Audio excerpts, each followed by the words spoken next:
शिक्षण महर्षी डॉक्टर भाऊसाहेब पंजाबराव देशमुखांचं हे 125वे जयंती वर्ष आहे. या निमित्तानं भाऊसाहेबांच्या या बहुआयामी व्यक्तिमत्वाचा समाजाच्या विविध घटकांमध्ये परिचय व्हावा या दृष्टीनं श्री शिवाजी शिक्षण संस्थेच्या माध्यमातून विविध कार्यक्रम राबवले जात आहेत. विशेषतः नवीन पिढीला भाऊसाहेबांच्या या बहुआयामी व्यक्तिमत्वाचा परिचय व्हावा या दृष्टीनं प्राध्यापक डॉक्टर किशोर फुले यांनी प्रयत्नांची पराकाष्ठा करून भाऊसाहेबांच्या जीवनपटावर एक चित्रफित निर्मित केलेली आहे. या चित्रफितीच्या माध्यमातून भाऊसाहेबांच्या वेगवेगळ्या कार्याचा परिचय समाजाला आणि विशेषतः तरुण पिढीला व्हावा ही मला खात्री आहे. आणि त्यामुळं संस्थेअंतर्गतच नाही तर संस्थेत बाहेरील सुद्धा विविध घटकांनी या चित्रफितीचं अवलोकन करून भाऊसाहेबांच्या जीवनाचा परिचय करून घ्यावा अशा प्रकारचं आवाहन श्री शिवाजी शिक्षण संस्थेचा अध्यक्ष म्हणून मी आपल्या सर्वांना करीत आहे. धन्यवाद. नमस्कार.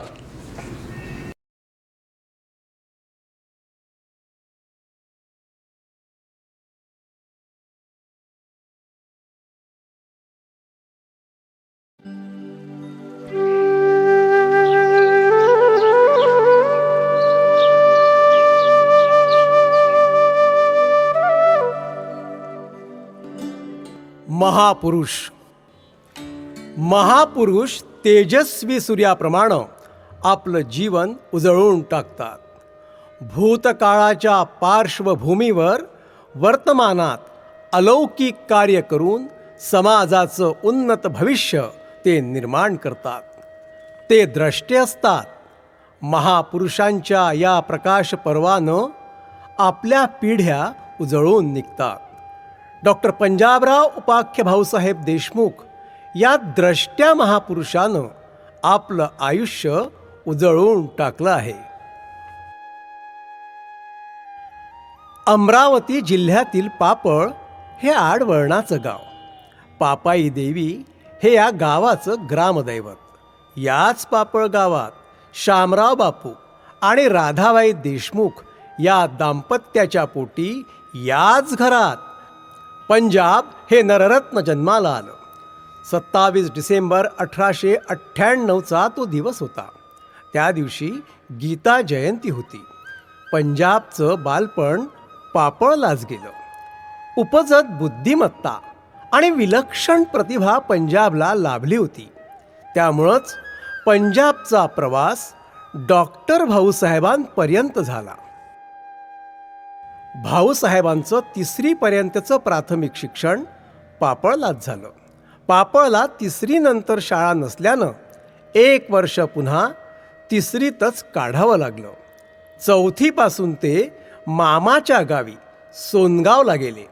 त्यानंतर कारंजा लाड, अमरावतीचं हिंदू हायस्कूल असं भाऊसाहेबांचं शालेय शिक्षण झालं. 1918 साली येथूनच भाऊसाहेबांनी मॅट्रिकची परीक्षा गुणवत्तेसह उत्तीर्ण केली. अमरावतीचे व्ही.बी. चौबळ, कारंजा लाडचे अण्णासाहेब काण्णव हे भाऊसाहेबांचे जीवलग मित्र होते. पदवीसाठी त्यांनी झेप घेतली ती पुण्यनगरीत. लोकमान्य टिळक, गोपाळ गणेश आगरकर, विष्णू शास्त्री चिपळूणकर या महापुरुषांनी स्थापन केलेल्या फर्ग्युसन महाविद्यालयात त्यांनी 1918 साली प्रवेश घेतला. आपल्या बुद्धिमत्तेची चुणूक त्यांनी इथंही दाखवली. गुणवत्तेसह पदवी परीक्षा उत्तीर्ण केली. संस्कृत विषयात प्रावीण्यही प्राप्त केलं. विलक्षण बुद्धिमत्ता आणि प्रचंड आत्मविश्वास असलेल्या भाऊसाहेबांना बॅरिस्टरची पदवी खुणावत होती. घरची आर्थिक परिस्थिती मात्र बेताचीच होती. भाऊसाहेबांच्या कर्तृत्वावर शामराव बापूंचा प्रचंड विश्वास होता. आपली जीवनदात्री शेती सावकाराकडे गहाण ठेवून शामराव बापूंनी पैशाची सोय केली. आप्त स्वकीयांनीही त्यात भर घातली. 21 ऑगस्ट 1920 रोजी SS मल्होत्रा बोटीने भाऊसाहेबांनी उच्च शिक्षणासाठी इंग्लंडला प्रयाण केलं. 21 सप्टेंबरला त्यांनी केम्ब्रिज विद्यापीठात प्रवेश घेतला. विशेष उल्लेखनीय बाब म्हणजे एकाच वर्षात त्यांनी बॅरिस्टरच्या 2 प्रवेश परीक्षा उत्तीर्ण केल्या. 1920 ते 1925 या काळात भाऊसाहेब इंग्लंडमध्ये होते. याच काळात केम्ब्रिज विद्यापीठातून त्यांनी बार ॲट लॉ आणि एडिनबरो विद्यापीठातून संस्कृत विषयात MA ऑनर्स ही परीक्षा प्रावीण्यासह उत्तीर्ण केली. संस्कृत विषयातील या गुणवत्तेसाठी त्यांना प्रतिष्ठेची सर व्हॅन्स डनलॉप ही स्कॉलरशिपही प्राप्त झाली. प्रोफेसर A मॅकडोनेल यांच्या मार्गदर्शनाखाली the origin and development of religion in Vedic literature, धर्माचा वेदवाङ्मयातील उगम आणि विकास हा अतिशय अभ्यासपूर्ण शोध प्रबंध ऑक्सफर्ड विद्यापीठात सादर करून डॉक्टर ऑफ फिलॉसॉफी D.Phil ही सर्वोच्च पदवी भाऊसाहेबांनी प्राप्त केली. विशेष गौरवाची बाब म्हणजे 1933 साली हा शोध प्रबंध ऑक्सफर्ड प्रेसने प्रसिद्ध केला. या ग्रंथाला जागतिक कीर्तीचे विद्वान प्रोफेसर A.B. कीथ यांची प्रस्तावना लाभली आहे. 15 जुलै 1926 रोजी डॉक्टर भाऊसाहेब मायदेशी परतले.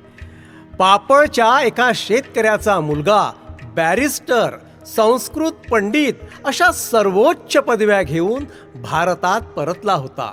शामराव बापू आणि राधाबाईंचं स्वप्न पंजाबनं पूर्ण केलं होतं. बॅरिस्टरची पदवी किंवा संस्कृत महापंडितत्व त्यांनी मिरवण्यासाठी प्राप्त केलंच नव्हतं. खेड्यापाड्यातील बहुजन समाजाची उन्नती त्यांचं ध्यास पर्व होतं. आई वडिलांना लिहिलेल्या पत्रातून या भावना व्यक्त होतात. 1926 साली विजयादशमीच्या मुहूर्तावर भाऊसाहेबांनी शिवाजी व्यायाम शाळेची स्थापना केली.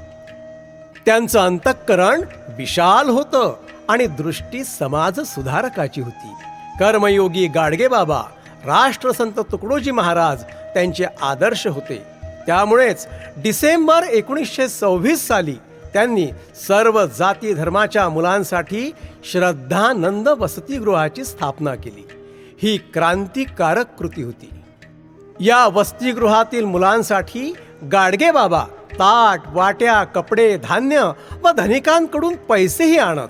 डॉक्टर भाऊसाहेब, विमलाबाई आणि गाडगेबाबा दिवाळीसारखे सण सुद्धा या वसतिगृहातील मुलांसोबत साजरे करत. आपल्या विचारांच्या प्रसार प्रचारासाठी भाऊसाहेबांनी महाराष्ट्र केसरी हे वृत्तपत्र सुरू केलं. त्यात अनेक अभ्यासपूर्ण लेख लिहिले. अस्पृश्यता हा समाजावरील कलंक आहे असं महात्मा गांधी म्हणत. डॉक्टर भाऊसाहेबांनी त्याच विचारानं 1927 साली अस्पृश्यता निवारण परिषदेचं आयोजन केलं. भारतरत्न डॉक्टर बाबासाहेब आंबेडकर हे या परिषदेचे अध्यक्ष होते. आणखी एक धाडसी व क्रांतदर्शी पाऊल डॉक्टर भाऊसाहेबांनी उचललं. अंबादेवी मंदिरात हरिजन प्रवेशाचं. त्यासाठी 1927 सालीच त्यांनी चळवळ उभारली. उल्लेखनीय बाब म्हणजे अंबादेवीच्या विश्वस्तांना आपलं म्हणणं पटवून त्यांनी हरिजनांना मंदिर प्रवेश मिळवून दिला. डॉक्टर भाऊसाहेबांच्या समन्वयवादी धोरणाचा हा विजय होता. भारतातील ही अभूतपूर्व घटना होती. डॉक्टर भाऊसाहेब कृतिशील समाज सुधारक होते. आधी केले मग सांगितले या न्यायाने 26 नोव्हेंबर 1927 रोजी त्यांनी विमल वैद्य या सुविद्य मुलीशी आंतरजातीय विवाह केला. प्रार्थना समाज मंदिर गिरगाव मुंबई येथे सत्यशोधकी पद्धतीने हा विवाह संपन्न झाला. डॉक्टर भाऊसाहेबांचे तीर्थरूप शामराव बापू आणि विमलाबाईंचे तीर्थरूप जयराम नाना वैद्य यांची कृतिशील साथ या विवाहाला होती. 1928 साली भाऊसाहेबांनी वऱ्हाड शेतकरी संघाची स्थापना केली. त्यांच्या कृषीविषयक कार्याचा हा श्री गणेशा होता. याच वर्षी भाऊसाहेब अमरावती जिल्हा कौन्सिलचे अध्यक्ष झाले. जिल्हा कौन्सिलचे अध्यक्ष म्हणून त्यांनी अतिशय मूलगामी स्वरूपाचे निर्णय घेतले. त्यासाठी अनेकांचा विरोधही सहन केला. शैक्षणिक विकासार्थ शिक्षण करात 18 पैशावरून 27 पैसे इतकी वाढ केली. त्यातून 4.5 लक्ष रुपयाचा निधी उभा राहिला. या निधीतून गावोगावी प्राथमिक शाळा बांधल्या. 11 वर्षाखालील मुलामुलींना प्राथमिक शिक्षण सक्तीचं केलं. त्यामुळे अमरावती जिल्ह्याचा साक्षरता निर्देशांक वाढला. सार्वजनिक धर्मशाळा, मंदिरे, पाणवठे व सभागृहे अस्पृश्यांसाठी खुले करण्याची चळवळच भाऊसाहेबांनी उभारली. आपल्या घरी अस्पृश्य मुलांना पितर म्हणून बसविलं. महात्मा गांधींच्या अमरावती भेटीत महात्माजींना आपल्या मोटारीत बसवून हरिजन फंडासाठी दौराही केला. 1929 साली भाऊसाहेबांच्या घरात एक सुखद घटना घडली. त्यांना पुत्ररत्न प्राप्त झालं. त्याचं नामकरण अनंत असं करण्यात आलं. अनंतकुमार सुद्धा भाऊसाहेबांसारखेच बुद्धिमान होते. 14 डिसेंबर 1930 रोजी मध्य प्रांत वऱ्हाडच्या मंत्रिमंडळात भाऊसाहेब मंत्री झाले. आपलं मंत्रीपद भाऊसाहेबांनी जनकल्याणासाठीच वापरलं. 1932 साली त्यांनी कर्ज लवाद विधेयक मंत्रिमंडळात पारित करून घेतलं. याला प्रचंड विरोध झाला. शेतकरी मुक्तीचा संपूर्ण भारतातील हा पहिला कायदा होता. समाजाच्या उन्नतीचा मार्ग शिक्षणाच्या महाद्वारातून जातो हे भाऊसाहेबांसह त्यावेळच्या समाज धुरीणांनी ओळखलं होतं. खामगावच्या मराठा शिक्षण परिषदेत छत्रपती शाहू महाराजांचं आवाहन, शिक्षणासाठी घोषित केलेली देणगी, Berar education society, Shivaji boarding, Shivaji Maratha हायस्कूलची स्थापना, यातून श्री शिवाजी शिक्षण संस्थेचं बीजारोपण झालं. डॉक्टर भाऊसाहेबांच्या मार्गदर्शनाखाली 1 जुलै 1932 रोजी श्री शिवाजी शिक्षण संस्थेची स्थापना झाली. वामनराव आनंदराव पाटील अध्यक्ष झाले.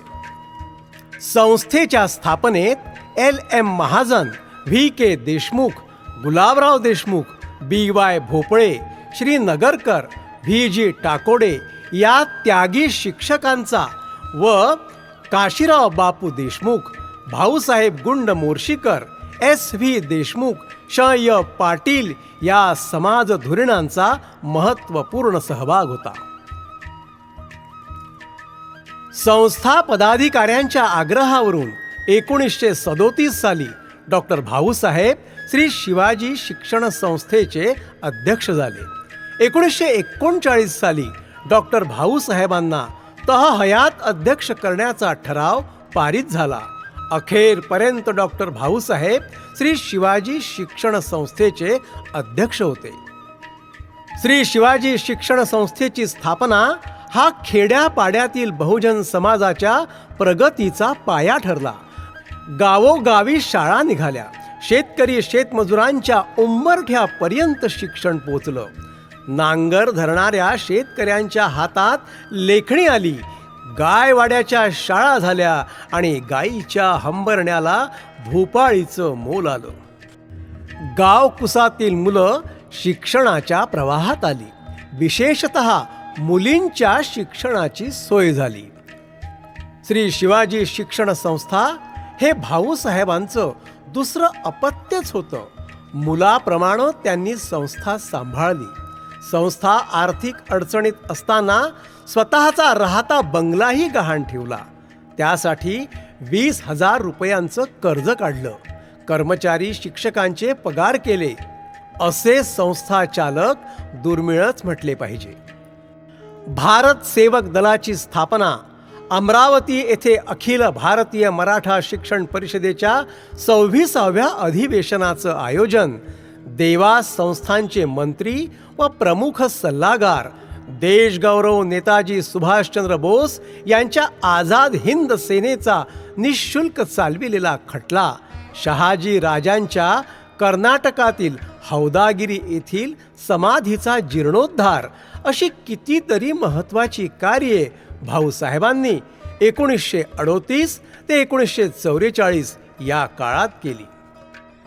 अमरावती जिल्हा काँग्रेस कमिटीचे अध्यक्ष, अमरावती जिल्हा मध्यवर्ती सहकारी बँकेचे अध्यक्ष, नागपूर विद्यापीठाच्या प्राधिकारणीचे सदस्य अशी विविध पदे त्यांनी भूषविली.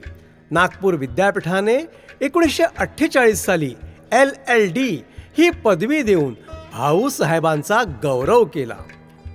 1946 साली डॉक्टर भाऊसाहेबांनी श्री शिवाजी कला महाविद्यालयाची स्थापना केली. खाजगी शिक्षण संस्थेचं वऱ्हाडातील हे पहिलं महाविद्यालय होतं. पुढे याच महाविद्यालयात वाणिज्य, विज्ञान, विधी, कृषी या ज्ञानशाखा सुरू केल्या. महाविद्यालयाचे प्राचार्य म्हणून जागतिक कीर्तीचे विद्वान डॉक्टर ज्वाला प्रसाद यांना नियुक्त केलं. विदर्भात उच्च शिक्षण प्राप्त व्हावं म्हणून डॉक्टर भाऊसाहेबांनी अनेकांची मदत घेतली. कोल्हापूरचे छत्रपती राजर्षी शाहू महाराज, हैदराबादचे निजाम मीर उस्मान अली खान, ग्वाल्हेरचे महाराज जिवाजीराव सिंधिया, बुलढाण्याचे खासदार पंढरीनाथ पाटील, नागपूरचे श्रीमंत दादासाहेब धनवटे आणि अनेक दानशूर व्यक्तींनी उदार हस्ते डॉक्टर भाऊसाहेबांना देणग्या दिल्या. स्वतःच्या मानापमानाची पर्वा न करता हा बॅरिस्टर गरिबांच्या कल्याणासाठी गावोगावी फिरला. 1946 साली डॉक्टर भाऊसाहेब घटना समितीवर निवडून गेले. 9 डिसेंबर 1946 ते 26 नोव्हेंबर 1949 असं 3 वर्ष घटना समितीचं कार्य चाललं. घटना समितीत डॉक्टर भाऊसाहेबांनी 350च्या वर कॉन्स्टिट्युएंट्स डिबेट्समध्ये भाग घेतला. अनेक मौलिक सूचना केल्या. 25 नोव्हेंबर 1949 रोजी संविधान सभेत केलेल्या संस्मरणीय भाषणात डॉक्टर बाबासाहेब आंबेडकरांनी डॉक्टर भाऊसाहेबांच्या योगदानाचा गौरवपूर्ण उल्लेख केला. डॉक्टर भाऊसाहेबांनी 1950 साली शिक्षण क्षेत्रात आणखी एक क्रांतिकारी पाऊल टाकलं. शिवाजी लोक विद्यापीठाची स्थापना केली. भारताचे तत्कालीन राष्ट्रपती महामहिम डॉक्टर राजेंद्र प्रसाद यांच्या शुभ हस्ते 30 डिसेंबर 1950 रोजी शिवाजी लोक विद्यापीठाचं उद्घाटन झालं. मुक्त विद्यापीठाची संकल्पना डॉक्टर भाऊसाहेबांनी त्यावेळी प्रत्यक्षात उतरविली. राजेंद्र बाबूंनी डॉक्टर भाऊसाहेबांच्या कार्याचा मुक्त कंठाने गौरव केला. 1951 साली जनता कॉलेजची स्थापना झाली. युनेस्कोचे भारतातील प्रतिनिधी डॉक्टर हॅच यांच्या सुविद्य पत्नी मिसेस हॅच यांच्या हस्ते जनता कॉलेजचं उद्घाटन करण्यात आलं. हा ग्रामीण भागातील विद्यार्थ्यांसाठी कौशल्य शिक्षणाचा प्रयोग होता. रूरल इन्स्टिट्यूटचा हा प्रारंभ होय. 1952च्या लोकसभेच्या निवडणुकीत डॉक्टर भाऊसाहेब प्रचंड मताधिक्याने निवडून आले. पंडित जवाहरलाल नेहरूंच्या मंत्रिमंडळात स्वतंत्र भारताचे ते पहिले कृषी मंत्री झाले. भारताच्या कृषी धोरणाचा पाया रचण्यात त्यांचा महत्त्वपूर्ण सहभाग आहे. भारतीय शेतीला संजीवनी देणाऱ्या अनेक योजना भाऊसाहेबांनी सुरू केल्या. 1955 साली भाऊसाहेबांनी भारत कृषक समाजाची स्थापना केली. ते संस्थापक अध्यक्ष होते. असंख्यांकरता अन्न, मिल्स फॉर मिलियन्स या अभिनव योजनेची सुरुवातही भाऊसाहेबांनी केली. अमेरिका, जपान, रोम, इंग्लंड इत्यादी देशांना भारताचे प्रतिनिधी म्हणून त्यांनी भेटी दिल्या. शेतीचं आधुनिक तंत्रज्ञान भारतात आणलं. कृषी व पशुपालनाच्या अनेक संस्था, संघटना स्थापन केल्या. 1958 साली श्री शिवाजी कृषी महाविद्यालयाची स्थापना भाऊसाहेबांनी केली. भारतातील हे पहिलं खाजगी कृषी महाविद्यालय होतं. 29 जानेवारी 1958 रोजी श्री शिवाजी शिक्षण संस्थेचा रौप्य महोत्सव साजरा करण्यात आला. सौभाग्यवती विमलाबाई आणि डॉक्टर भाऊसाहेबांनी स्वतः आस्थेनं पूजन केलं.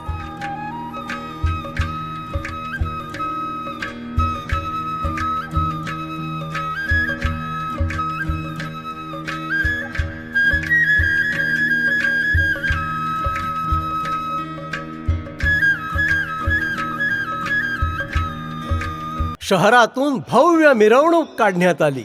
थोर शिक्षण तज्ज्ञ व भारताचे उपराष्ट्रपती डॉक्टर सर्वपल्ली राधाकृष्णन या समारंभाचे मुख्य अतिथी होते. डॉक्टर भाऊसाहेब आणि श्री शिवाजी शिक्षण संस्थेच्या कार्याबद्दल डॉक्टर राधाकृष्णन यांनी गौरवोद्गार काढले. मध्य प्रांत वऱ्हाडचे तत्कालीन मुख्यमंत्री पंडित रविशंकर शुक्लही यावेळी उपस्थित होते. Mamasaheb Londhe, NU Deshmukh, SV Deshmukh, doctor Jwala Prasad हे भाऊसाहेबांचे खंदे सहकारी होते. दिल्ली येथे न भूतो न भविष्यती असं जागतिक कृषी प्रदर्शनीचं आयोजन डॉक्टर भाऊसाहेबांनी केलं. 11 डिसेंबर 1959 ते 29 फेब्रुवारी 1960 असं प्रदीर्घ हे जागतिक कृषी प्रदर्शन आयोजित केल्या गेलं. 35 लाख लोकांनी या प्रदर्शनीला भेट दिली. अमेरिकेचे राष्ट्राध्यक्ष आयसेनहॉवर, रशियाचे पंतप्रधान ख्रुश्चेव, लेडी माउंटबॅटन यांच्यासह विविध राष्ट्रप्रमुखांनी या प्रदर्शनीला आवर्जून भेट दिली. डॉक्टर भाऊसाहेबांच्या यशस्वी आयोजनाची प्रशंसाही केली. उपासमारीतून मुक्तता आणि भारतीय शेतीला नवीन आधुनिक तंत्रज्ञानाची जोड हे या प्रदर्शनीचं उद्दिष्ट होतं. 1960 सालच्या डिसेंबर महिन्यात डॉक्टर भाऊसाहेबांचा हीरक महोत्सव साजरा करण्यात आला. महाराष्ट्र राज्याचे तत्कालीन मुख्यमंत्री श्री यशवंतराव चव्हाण यांच्या अध्यक्षतेखाली हा नेत्रदीपक सोहळा झाला. हजारो लोक या सोहळ्यात सहभागी झाले. डॉक्टर पंजाबराव देशमुख यांच्यावर जनतेचं प्रेम पाहून मी भारावून गेलो, ते खरे लोकनेते आहेत असे उद्गार यशवंतरावांनी या प्रसंगी काढले. आपल्याला प्राप्त झालेला निधी डॉक्टर भाऊसाहेबांनी श्री शिवाजी शिक्षण संस्थेला अर्पण केला. नागपूर, दिल्ली, कोल्हापूर, जळगाव या ठिकाणीही हे सोहळे साजरे करण्यात आले. भारतीय शेती आणि शेतकरी यांच्या उत्थानाचा भाऊसाहेबांनी जणू ध्यासच घेतला होता. 1961 साली पहिली राष्ट्रीय कृषी प्रदर्शनी त्यांनी कलकत्ता येथे आयोजित केली. भारताचे तत्कालीन उपराष्ट्रपती डॉक्टर राधाकृष्णन यांनी प्रदर्शनीचं उद्घाटन केलं. इंग्लंडची महाराणी एलिझाबेथ आणि त्यांचे पती प्रिन्स फिलिप ड्यूक यावेळी अतिथी म्हणून उपस्थित होते. 1963 साली international federation of agriculture producers IFAP या आंतरराष्ट्रीय कृषी उत्पादक संघाच्या अध्यक्षपदी डॉक्टर भाऊसाहेबांची अविरोध निवड झाली. खेड्यापाड्यात राहणाऱ्या कष्टकरी बहुजन समाजाचा विकास हे डॉक्टर भाऊसाहेबांचं ध्येय होतं. त्यासाठी त्यांनी अविश्रांत परिश्रम घेतले. स्वतःच्या घरादाराची प्रकृतीचीही तमा बाळगली नाही. 10 एप्रिल 1965 रामनवमीचा दिवस होता. भाऊसाहेबांची प्रकृती खालावली. विमलाबाईंनी त्यांना दिल्लीच्या विलिंग्डन हॉस्पिटलमध्ये भरती केलं. डॉक्टरांनी शर्थीचे प्रयत्नही केले, पण रात्री 11:30 वाजता भाऊसाहेबांची प्राणज्योत मालवली. शेतकरी, शेतमजूर, कष्टकऱ्यांचा तारणहार निखळला. बहुजनांच्या देव्हाऱ्यातील देव शांत झाला. मानवतेचा पुजारी स्तब्ध झाला. भारतीय राजकीय क्षितिजावर स्वकर्तृत्वानं तळपणारं एक तेजस्वी नेतृत्व अनंताच्या प्रवासाला निघून गेलं. सारा देश हळहळला. 11 एप्रिलला दिल्लीच्या निगमबोध घाटावर शासकीय इतमामात भाऊसाहेबांवर अंत्यसंस्कार करण्यात आले. 12 एप्रिलला लोकसभेनं त्यांना कृतज्ञतापूर्वक श्रद्धांजली अर्पण केली. डॉक्टर भाऊसाहेबांना श्रद्धांजली अर्पण करताना राष्ट्रसंत तुकडोजी महाराज म्हणाले, ज्ञानदीप हा विद्यार्थ्यांचा वऱ्हाडचा हरपला, अरे हा थोर पुरुष लोपला, अरे हा थोर पुरुष लोपला. गाव कुसातील प्रत्येक हृदयातून हुंकार उमटला, हे लोकमहर्षी युग पथदर्शी विजयी नाम अनोखा, लो प्रणाम कोटि जनों का, लो प्रणाम कोटि जनों का, लो प्रणाम कोटि जनों का. महापुरुष देहरूपानं आपल्यात नसले तरी त्यांचं अलौकिक कार्य आपल्याला चिरंतन प्रेरणा देत असतं. डॉक्टर भाऊसाहेबांनी आपल्या प्रभावळीत असंख्य माणसं जोडली, त्यांना प्रेरणा दिली. डॉक्टर भाऊसाहेबांचा आशीर्वाद घेऊन शिवपरिवार प्रेरित झाला. डॉक्टर भाऊसाहेबांनंतर श्री बाबासाहेब घारफळकर, श्री रावसाहेब इंगोले, श्री दादासाहेब काळमेघ, श्री वसंतराव धोत्रे, ॲडव्होकेट अरुणभाऊ शेळके यांनी श्री शिवाजी शिक्षण संस्थेला नेतृत्व दिलं. विद्यमान अध्यक्ष माननीय श्री हर्षवर्धन उपाख्य भैयासाहेब देशमुख संस्थेचं समर्थ नेतृत्व करीत आहेत. श्री शिवाजी शिक्षण संस्थेचा विस्तार एखाद्या वटवृक्षासारखा झाला आहे. कला, वाणिज्य, विज्ञान, कृषी, विधी, शिक्षण, शारीरिक शिक्षण, अभियांत्रिकी व तांत्रिकी, वैद्यकीय, जैवतंत्रज्ञान, उद्यानविद्या, चित्रकला, नर्सिंग अशा विविध आधुनिक विद्याशाखांची 28 वरिष्ठ महाविद्यालये उच्च शिक्षण देत आहेत. माध्यमिक विद्यालये, कनिष्ठ महाविद्यालये, आश्रमशाळा, मुला-मुलींची वसतिगृहे, इंग्रजी माध्यमाच्या शाळा, जलतरण तलाव, स्पर्धा परीक्षा मार्गदर्शन केंद्र, ज्ञान विज्ञान केंद्र, मुद्रणालय, स्मृती भवन अशी 300च्या वर शैक्षणिक व सामाजिक उपक्रमांची केंद्र संस्थे अंतर्गत आहेत. संस्थेच्या शाळा महाविद्यालयांच्या सुंदर व भव्य इमारती गावोगाव निर्माण झाल्या आहेत. गरिबांच्या शिक्षणासाठी डॉक्टर भाऊसाहेबांनी तट्ट्याच्या शाळा बांधल्या होत्या. त्याला आता तटबंदीचं सामर्थ्य निर्माण झालं आहे. पैशाअभावी डॉक्टर भाऊसाहेबांना विद्यार्थी बसवायला वर्ग खोल्या नव्हत्या. डॉक्टर भाऊसाहेबांच्याच आशीर्वादानं 1200 आसन व्यवस्थेचं वातानुकूलित छत्रपती शिवाजी महाराज सभागृह संस्थेनं बांधलं आहे. पापळला 3री नंतर शाळा नव्हती. आता संस्थेचं कनिष्ठ महाविद्यालय सुसज्ज आहे. शिक्षण, संशोधन, कला, क्रीडा अशा सर्वच क्षेत्रात संस्थेच्या शाळा महाविद्यालयांनी गुणवत्तेची मानकं पूर्ण केली आहेत. महाराष्ट्र शासनाचा उत्कृष्ट शिक्षण संस्था पुरस्कारही संस्थेला प्राप्त झाला आहे. अमरावतीच्या शिरोभागी असणारा हा डॉक्टर भाऊसाहेबांचा पूर्णाकृती पुतळा आम्हाला सतत प्रेरणा देत असतो. डॉक्टर भाऊसाहेबांच्या स्मृतीनिमित्त 1969 साली डॉक्टर पंजाबराव देशमुख कृषी विद्यापीठाची स्थापना करण्यात आली. याच कृषी विद्यापीठाच्या परिसरात डॉक्टर भाऊसाहेब आणि विमलाबाई यांच्या परिसस्पर्शानं पुनीत झालेल्या वस्तूंचं वस्तुसंग्रहालय निर्माण करण्यात आलं आहे.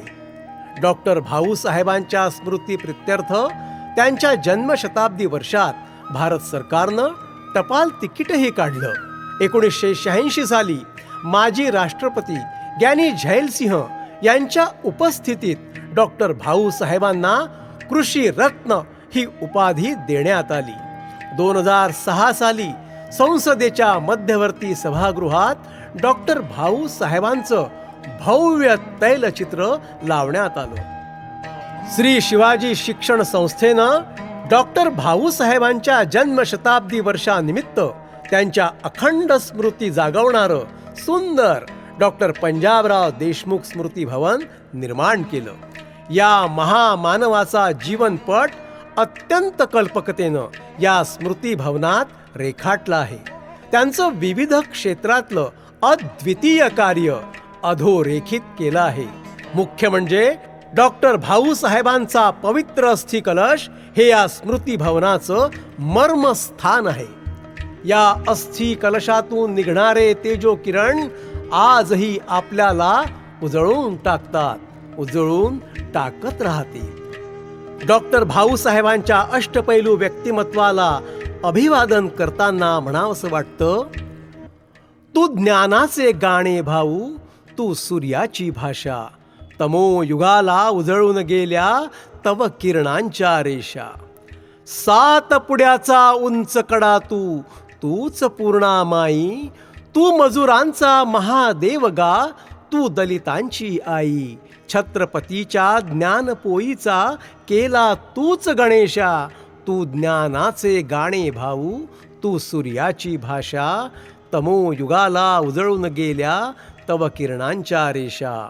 तमो युगाला उजळून गेल्या तव किरणांच्या रेषा, तव किरणांच्या रेषा, तव किरणांच्या रेषा.